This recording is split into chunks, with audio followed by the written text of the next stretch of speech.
Hello दोस्तों। अब तक हमने पढ़ा भारतेंदु युग, द्विवेदी युग और आज हम पढ़ेंगे छायावाद, राष्ट्रीय सांस्कृतिक चेतना एवं हालावाद। तो इसका क्वेश्चन देख लेते हैं। छायावाद के 4 स्तंभों में निम्न में से कौन एक नहीं है? तो छायावाद के 4 जो रचनाकार माने जाते हैं, 4 स्तंभ जिन्हें कहा जाता है, जिनके बारे में, वे कौन कौन है? निराला जी, प्रसाद जी, पंत जी और महादेवी वर्मा। तो इनमें से कौन नहीं है? अज्ञेय जी नहीं है।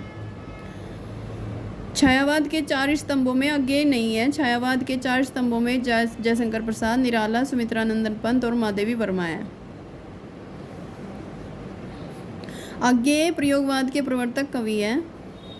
अज्ञेय के संपादक तत्व में 4 तार सप्तकों का प्रकाशन हुआ। अज्ञेय ने तार सप्तक की भूमिका में प्रयोगवादी कवियों को राहों का अन्वेषी भी कहा गया है। ये एक बहुत ही इम्पोर्टेंट क्वेश्चन बन जाता है। राहों का अन्वेषी किसे कहा जाता है? तो तार सप्तकों को राहों का अन्वेषी कहा जाता है। राम की शक्ति पूजा के विषय में कौन सा कथन असत्य है?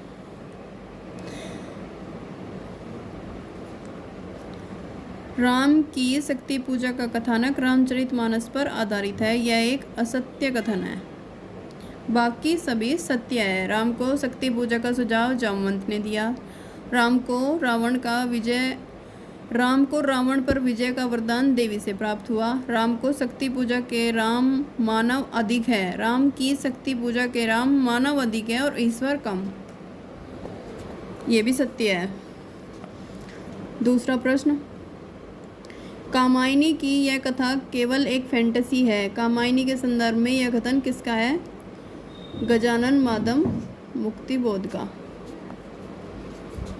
हृदय की अनुकृति ब्राहा उदार, एक लंबी काया उन्मुक्त मधु पवन क्रीड़ित, ज्यों शिशु साल, सुशोभित हो सौरभ संयुक्त।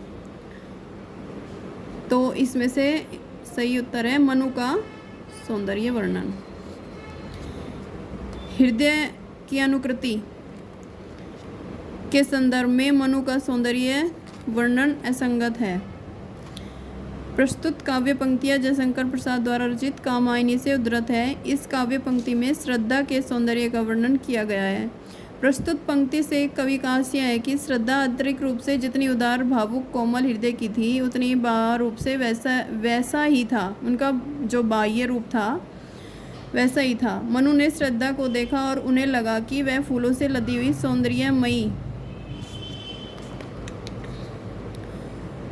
सौंदर्यमयी लता के समान है। उसने अनुभव किया कि जैसे चंद्रमा की शीतल चांदनी से लिपटा हुआ बादल का कोई टुकड़ा उनके सामने खड़ा है। जयशंकर प्रसाद की प्रथम कविता सावन पंचक सन 1906 में भारतेंदु पत्रिका के कलाधर उपनाम से प्रकाशित हुई। जयशंकर प्रसाद की प्रथम छायावादी कविता प्रथम प्रभात सन 1918 ईस्वी में प्रकाशित हुई थी, जो झरना में संकलित है। खड़ी बोली में जयशंकर प्रसाद का प्रथम काव्य संग्रह कानन कुसुम प्रसाद द्वारा रचित झरना को छायावाद की प्रथम रचना स्वीकार किया जाता है। इसको छायावाद की प्रथम प्रयोगशाला भी कहा जाता है। कामायनी में 15 सर्ग हैं और इसमें प्रधान रस शांत है तथा इसके मुख्य छंद तांटक है। अगला प्रश्न, और उस मुख पर वह मुस्कान रक्त किसलिए पर ले विश्राम, अरुण की एक किरण अम्लान अधिक अलसाई हो अभिराम। के संदर्भ में अनुपयुक्त व्याख्या है अस्ताचलगामी सूर्य की एक किरण से तुलना। डॉक्टर रामविलास ने राम की शक्ति पूजा में किन 2 कविताओं का सारतत्व माना है?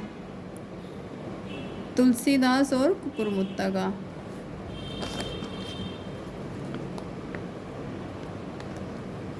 राम की शक्ति पूजा कविता मूलतः किस संकलन में है?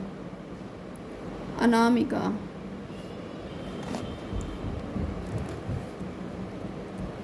राम की शक्ति पूजा में प्रयुक्त रवि हुआ अस्त पंक्ति की असंगत व्याख्या है।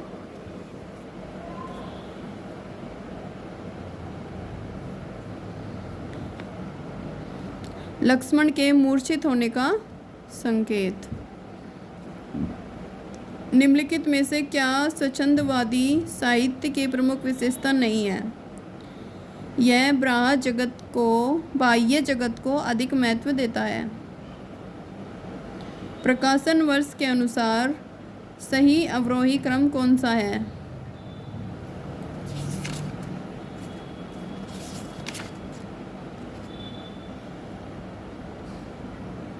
सांध्य गीत, नीरजा, रश्मि और नियार।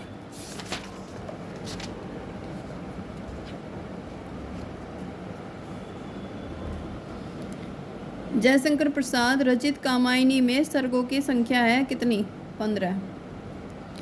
पुरातनता का यह निर्मोक सहन करती न प्रकृति पल एक। यहाँ निर्मोक से अभिप्राय है सांप के शरीर पर लिपटी केचुली। निम्नलिखित विकल्पों में से किसका संबंध रामधारी सिंह दिनकर से है?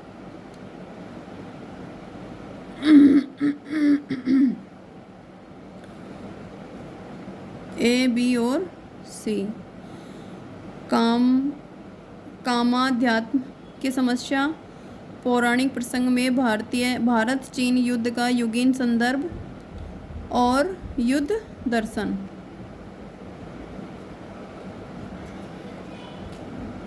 भारतीय संस्कृति के मूल उपादानों का ऐतिहासिक विकास प्रस्तुत करने वाला प्रसिद्ध ग्रंथ संस्कृति के 4 अध्याय किसने लिखा? रामधारी सिंह दिनकर ने।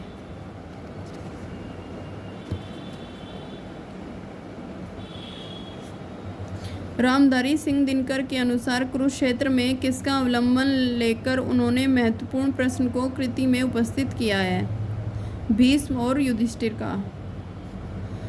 आत्मा का संग्राम आत्मा से और देह का संग्राम देह से जीता जाता है। रामधारी सिंह दिनकर का यह कथन किस कृति से के संदर्भ में कहा गया है? कुरुक्षेत्र के। प्रस्तुत पंक्तियाँ किस कृति से ली गई है? इस व्यक्तिक भोगवाद से फूटी विष की धारा तड़प रहा है जिसमें पकड़कर मानव समाज यह सारा। कुरुक्षेत्र। सबको मुक्त प्रकाश चाहिए, सबको मुक्त समीरण, बाधा रहित विकास, मुक्त आशंकाओं से जीवन। यह पंक्तियाँ किस कृति से ली गई हैं? कुरुक्षेत्र से। कुरुक्षेत्र के प्रथम सर्ग का प्रारंभ किस पंक्ति से होता है? वह कौन रोता है वहाँ। कुरुक्षेत्र का मुख्य प्रतिपाद्य क्या है? जब तक संसार में सद्भावना, शांति, समता और न्याय की प्रतिष्ठा नहीं होती तब तक युद्ध अनिवार्य है। रश्मि लोक के रचयिता हैं रामधारी सिंह दिनकर। दिनकर की किस कृति का कथानायक कर्ण है? रश्मि रथी का। रचना न तो दर्शन है न किसी ज्ञानी के प्रौढ़ मस्तिष्क का चमत्कार, यह तो अंततः एक साधारण मनुष्य का शंकाकुल हृदय ही है जो मस्तिष्क के स्तर पर चढ़कर बोल रहा है। रामधारी सिंह दिनकर द्वारा कहा गया यह कथन उनके किस काव्य के संबंध में है? कुरुक्षेत्र।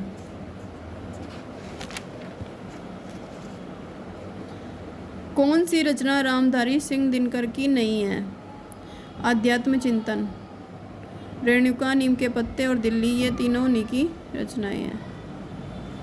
रामधारी सिंह दिनकर की किस कृति को आधुनिक युग की गीता कहा गया है?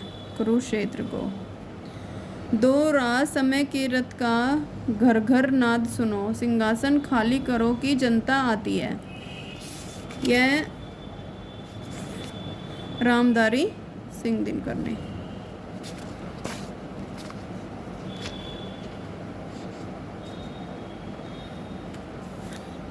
निम्नलिखित में दिनकर की काव्य रचना नहीं है।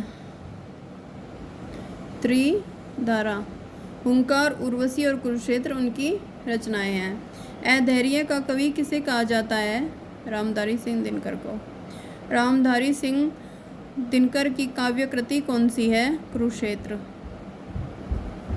बैठे हुए सुखद आतप में मृग रोम मंथन करते हैं, वन के जीव विवर से बाहरों विशब्द विचरते हैं।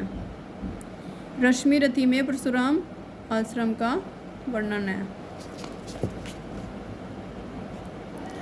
उर्वशी किसके द्वारा रचित है? रामधारी सिंह दिनकर के। उर्वशी के तृतीय अंक के आधार पर कौन से कथन सही है? कौन सा कथन सही है? ए और सी। शक्तिशाली और दुर्धर्ष पुरुष में सुंदरियों के कटाक्ष से आहत हो जाते हैं। उर्वशी कहती है यह देह भाव भ्रांति है।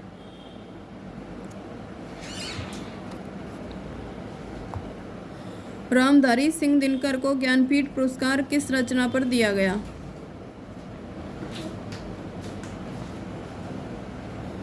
मैं उर्वशी पर। मैं उनका आदर्श कहीं जो व्यथा न खोल सकेंगे, पूछेगा जग किंतु पिता का नाम न बोल सकेंगे, जिनका निखिल विश्व में कोई कहीं न अपना होगा, मन में लिए उमंग जिन्हें चिरकाल कल्पना होगा। यह पंक्ति दिनकर की रश्मि रथी की रचना है। दिनकर का काव्य नहीं है रेणुका या जयद्रथ वध।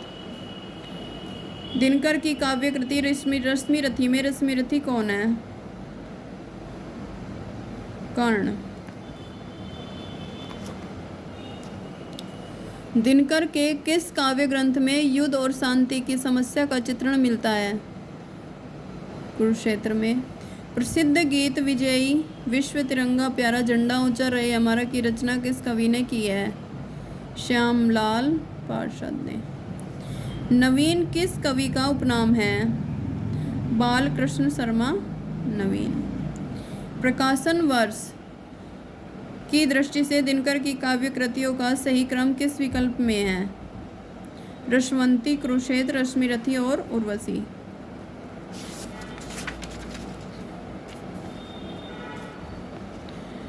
रसवंती 1940 ईस्वी में, कुरुक्षेत्र 1946 ईस्वी में, रश्मि रथी 1952 में 52 में और उर्वशी 1961 में।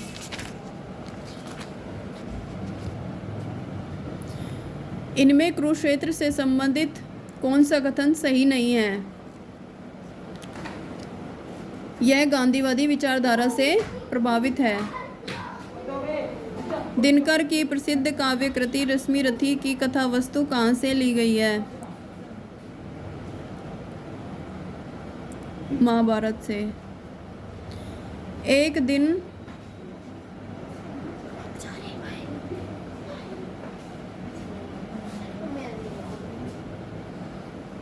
दिन सहसा सिंधु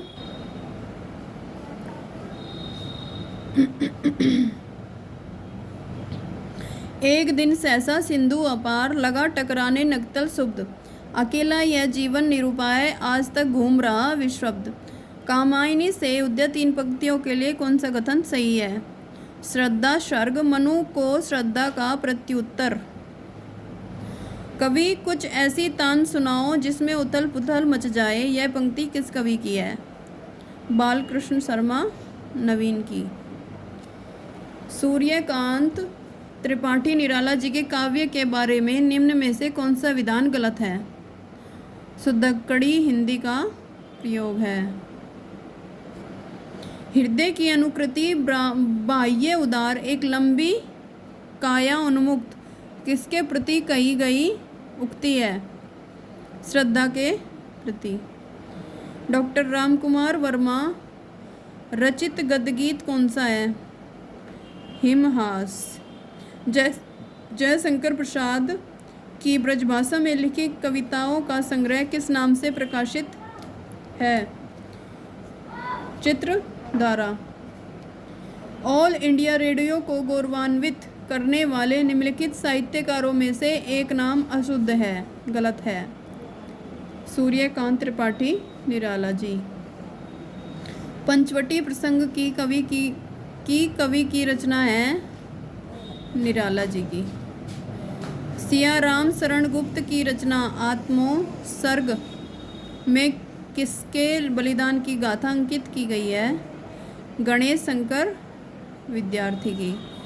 निराला जी की निम्नलिखित पंक्तियाँ उनकी किस कविता से ली गई है? यह है उपाय कह उठे राम, जो मंद्रित घन कहती थी माता मुझको सदा राजीव नयन। राम की शक्ति पूजा। महादेवी वर्मा के काव्य संग्रह नीरजा के लिए उन्हें कौन सा पुरस्कार मिला था? शेक्सपियर पुरस्कार। छायावाद के किस कवि का काव्य अरविंद के जीवन दर्शन से प्रभावित है? सुमित्रानंदन पंत। मिलते हैं नेक्स्ट वीडियो में आगे के प्रश्नों के लिए।